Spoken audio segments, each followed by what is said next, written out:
donc on continue sur l'opération entre les vecteurs et les matrices. Alors moi, je vais vous montrer la multiplication vecteur réel, la multiplication par point, la multiplication par point qu'on peut faire sur MATLAB. Supposons que par exemple on a un vecteur de U, par exemple, U, par exemple, T, par exemple, UT il est égal à 1, 2, 3.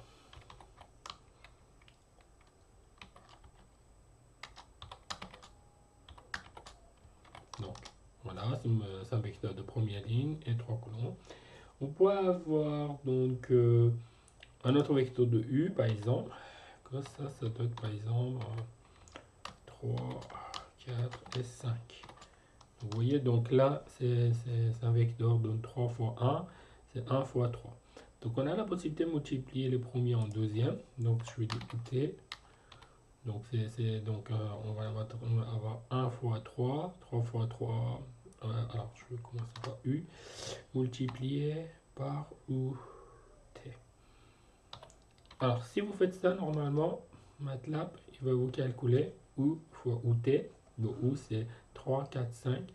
Et après, il sera multiplié par 1, 2, 3. Donc 3 multiplié par 1, 2 multiplié par 4 et 5 multiplié par 10, 15, 3. Et vous faites la somme. Lorsque vous faites la somme, ça fait 25. Donc là, vous avez un vecteur qui est 1 fois 3, multiplié un vecteur qui est 3 fois 1. Et ça va vous donner une matrice ou un vecteur 1 fois 1. Donc vous aurez juste une valeur scalaire. Donc si maintenant je fais UT multiplié par U. Donc, comme vous voyez ici, là, automatiquement, il a préparé une matrice. Donc, là, vous avez UT que, donc, du coup, c'est 3 colonnes, 1 colonne, 3 lignes, multiplié par celle-là qui est 1 ligne, une ligne et puis 3 colonnes. Donc, automatiquement, il va vous donner une matrice 3 fois 3. Donc, normalement, cette opération-là aussi, on peut le faire avec point 3 par défaut. Donc, on obtient exactement la même chose. Alors, cette opération de multiplication par point, ça présente qu'on va multiplier les éléments point par point, d'accord?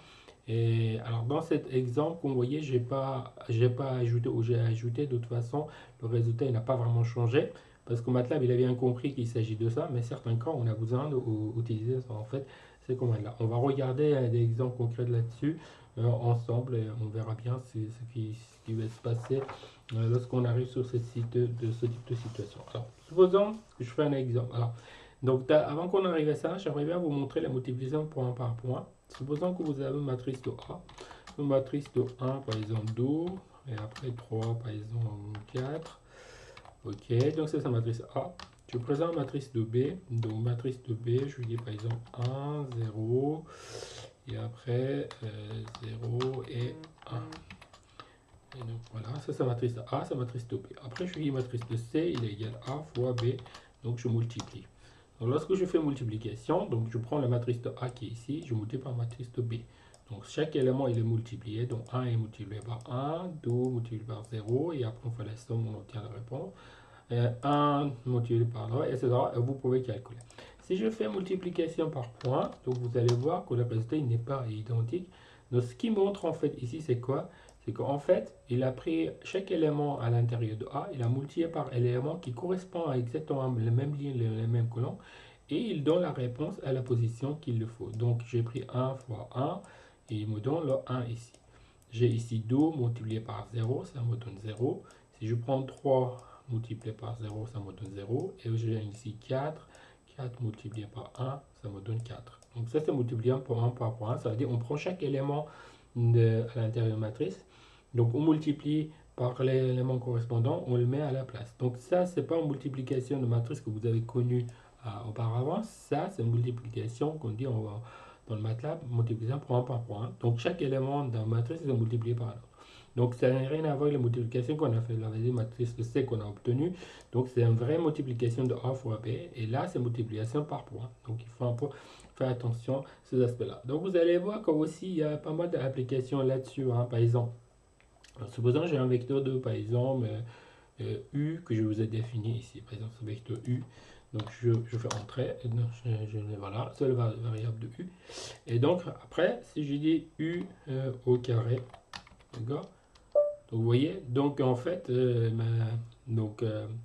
MATLAB, il ne peut pas le faire. Donc pour le faire, si je reprends chaque élément à l'intérieur de ce vecteur-là et je fais carré chaque élément là, on va ajouter un point ici. Et là, ce qu'il va faire, il prend chaque élément à l'intérieur, il fait l'opération. Donc il fait ici 9, 16 et 25.